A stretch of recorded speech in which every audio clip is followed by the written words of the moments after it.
أسعار الفراخ البيضة اليوم. أسعار الدواجن اليوم الأربعاء 30/8/2023 في مصر. السلام عليكم ورحمة الله وبركاته. أصدقائي المتابعين للقناة، فضلا وليس أمرا الاشتراك في القناة واللايك عشان يوصل لأكبر عدد، ولا تنسوا الصلاة على محمد صلى الله عليه وسلم، واشتراككم في القناة شرفا لنا. بالنسبة للأسعار الآن وساعة وأنزل لكم الأسعار جملة وقطاعي. بالنسبة للفراخ البيضة النهاردة الأربع 30/8/2023 حصل ارتفاع للفراخ البيضة. ويلا نشوف أسعار الدواجن. البط البلدي سجل اليوم 110. البط المسكوفي في المزرعة 100 جنيه. البط المولار سجل اليوم في المزرعة 80 جنيه.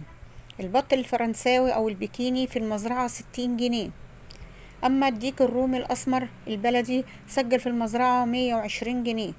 أما الديك الرومي الأبيض سجل النهاردة في المزرعة 115 جنيه. لحم الأرنب سجل اليوم 85 جنيه.